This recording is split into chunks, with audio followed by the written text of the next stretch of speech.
So today we're talking about two cameras, and I don't really want to compare these cameras, but I kind of have to because they're in the same category as such.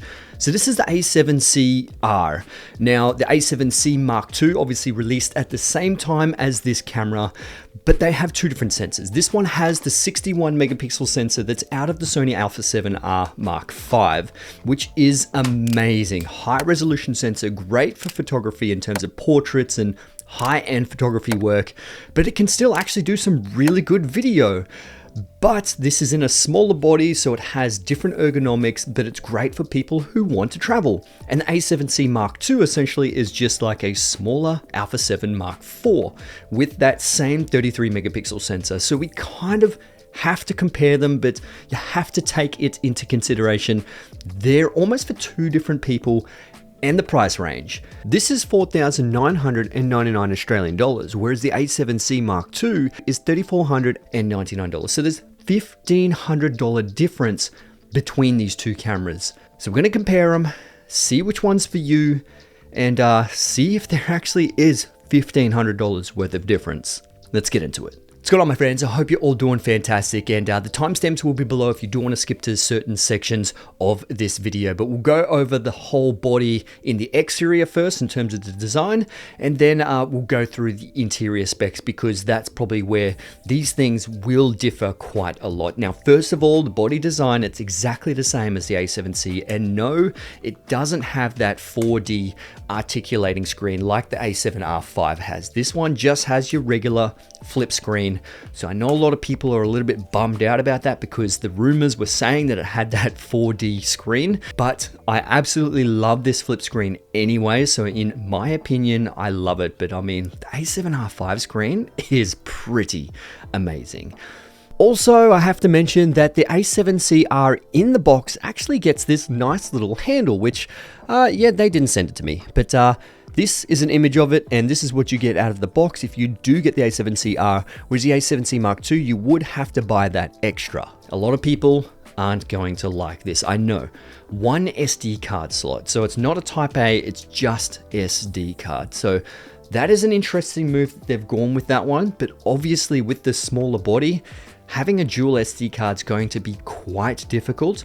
But I would love if there was a Type A card in this. And before you start to go, okay, one SD card's not professional, my 17,000 Australian dollar Komodo X has one card slot. Let that sink in. And the main thing is, I do recommend is get really good quality cards. Do not go on Amazon and get a whole bunch of cheap cards. Make sure you go quality. You can either go Sony Tough cards or Pro Grade V90 cards. Absolutely recommend doing that. But we'll talk a little bit more about buffering speeds with the A7C-R because I've been running into a little bit of buffering issues, but we'll talk about that later. Now, when it comes to the other ports, yes, you do have that micro HDMI, but the A7C-R series will be mainly photography. But when it comes to video, you won't like that micro HDMI. You would obviously prefer the full-size HDMI, but both of these are identical there. Now, with that micro HDMI in the A7C-R though, you're still able to shoot that 16-bit linear RAW externally into an Atomos Ninja 5, which will give you 12-bit RAW. So it's a 16-bit signal that converts down to a 12-bit RAW signal. But that's still better than what the A7C Mark II can give you because that can't shoot any sort of RAW codecs through the Atomos Ninja 5. And they obviously both have USB-C, and obviously they have that 3.5 audio jack in and that headphone jack out. Now, they both have that hybrid switch, which I absolutely love, and fingers crossed will be on every single Alpha camera going forward because you can literally go from photo to video and keep each individual setting. So you can go into the settings and say, hey, I want to make sure that we change the aperture, we change the ISO, we change the shutter speed when we're switching between photo and video, because your main video settings will most likely be different to your photo settings. You don't want to photograph in S-Log and you don't want your shutter speed to be 1/50th of a second. So having that is an absolute blessing. Now there is another thing that a lot of people aren't going to like, and yeah, no joystick on this one as well. So it's completely identical to the A7C Mark II, no joystick, and I know a lot of photographers like having that joystick there where they can move the autofocus points around, but the autofocus obviously is incredible in this because both of these have that new AI processor. So it is so much smarter, so much more responsive, and it just gives you so much more reliability when it comes to autofocus and pretty much whatever you need to do with it. Now, while we're at the back here of these two cameras, yes, they do only have that 2.36 million dot EVF. They're both identical, and I'm perfectly happy with the 2.36 million dot EVF. It's not amazing, but it gets the job done. But I know a lot of photographers do prefer that 9.44 million dot EVF because it's higher resolution, it gives you more quality, but this is where they had to cut the costs. Now, obviously between these two, the grip is identical. I know a lot of people don't like a smaller grip, especially when it comes to photographers, but I know there are some photographers out there that prefer a smaller body, especially if they want to do street photography and they want to have a smaller system. And the full frame RX series was extremely popular because it was literally quite small and you could literally fit in your hand, run and gun. And I know the Leica cameras are very popular at the moment because they are very similar form factor. Okay, let's get into the interior specs. And this is where obviously things differ. Now this one does have that 61 megapixel sensor out of the A7R5, which is incredible when it comes to image quality. So you're going to get incredible photos, brilliant for literally editorials, portraiture stuff, landscapes. There are so many different things that you can utilize this sensor for. But in saying that, the A7C Mark II is absolutely no slouch.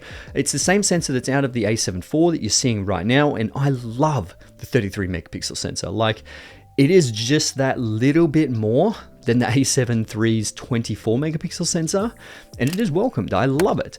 And when it comes to photos, the biggest thing that you're going to get out of the 61 megapixels is the ability to crop. So you're going to have so much more resolution. So if you are into portraiture and if you are into landscapes, having that ability to crop in, punch in is literally game changing, because sometimes you won't get the shot. Sometimes you need to crop. Sometimes you need to straighten up your photos. If you're doing some sort of sports and you need to really punch in on that person, if you're doing bird or wildlife photography and you need to punch in, the resolution is there on the A7CR. Now there is a small difference when it comes to photography. You do have 8 frames per second in this one because obviously it's a 61 megapixel sensor, so the write speed is a little bit slower. And unfortunately, you only have that SD card, so you can't have really fast Type A cards in this one to help, write it faster. But the A7C Mark II can only do 10 frames per second, so it's only a couple of frames faster. And one of the major things that a lot of landscape photographers like is the pixel shift mode in the A7CR. Now this allows you to stack 16 or 4 photos together, which gives you extremely high resolution images, but you do have to use the Imaging Edge app to stack them together in post-production. But still, this has it within the A7CR, and the A7C Mark II does not have it. Now, like I said, they both have that AI chip in there. And when it comes to autofocus into photos, you can actually, I don't know, a lot of people don't actually talk about this, but you can choose which eye you want in focus. So if I'm turned this way, you can say, I want the right eye to be in focus. Or you can say, I want the closer left eye to be in focus, and it will actually choose that particular eye. Now, this is a great feature, but there are some very rare cases that this would actually be used, but for those people who need to do those editorial shoots and need to choose the eye, this could be extremely useful. But also, in saying that, if you are a landscape or wildlife or street photographer, you can do those, trains, planes, animal, birds, insects, humans. It's an amazing autofocus system that they've got in these cameras now. And now this is a little bit of BTS with the A7CR. Now they have identical autofocus systems between the A7CR and the A7C Mark II. And I've taken some photos and videos of these birds just to test the bird eye autofocus. And it actually does quite well. This was paired with the 50mm f1.2 G Master lens. So it's a brand new lens with the XD linear focusing system. So it definitely will keep up with the brand new autofocusing system.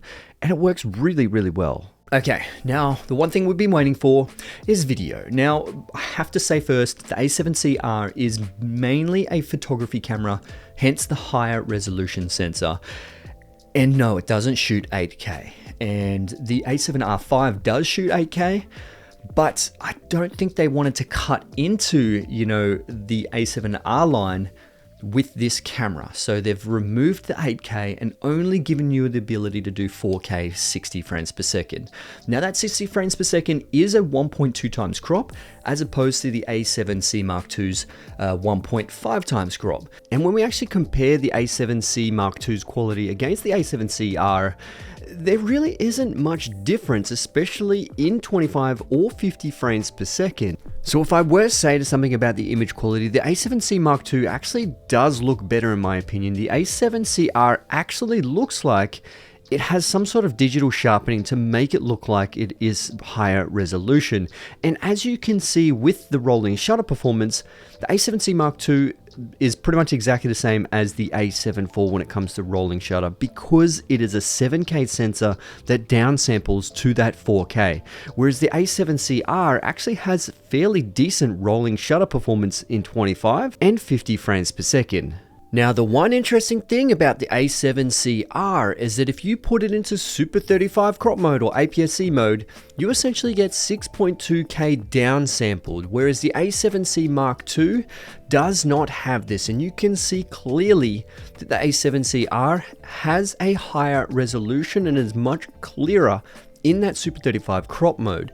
Now, if I actually shoot in the A7C Mark II's full frame and move the A7CR in the crop mode back, the A7CR almost looks like it has more resolution, just a little bit more crisp than the A7C Mark II, which is really interesting.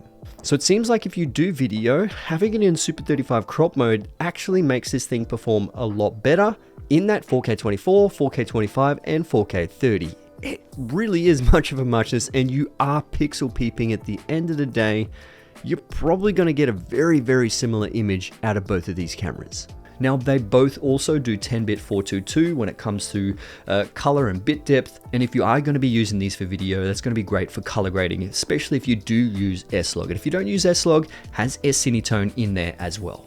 Now, they both do 1080p at 120 frames per second. It is only 8-bit in the regular XAVC-S codec, but if you change it to SNQ mode, you can get 10-bit 422 in SNQ, but obviously there is no audio and it is slowed down in camera. That's why the bit rate is a little bit less, but you still have 10-bit in 1080p at 120 frames per second.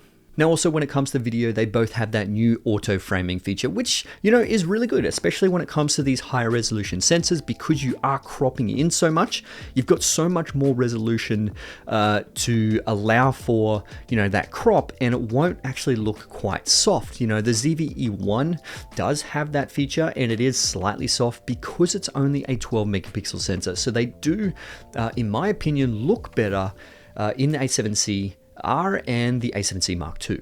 Now, also when it comes to that IBIS, they both have 7 stops of IBIS. So that's just the IBIS. So the IBIS has been improved. But if you look at this video compared to the older A7 IV, it's you can see a little bit of a difference. Like the A7C Mark II and the A7CR does perform better because it is 7 stops of IBIS compared to 5.5 stops of IBIS. But if you actually put active stability on, this is where things become pretty much even ground, and they both look very, very, very similar. Obviously, the A7C Mark II and the A7CR will perform just a little bit better because it is newer tech.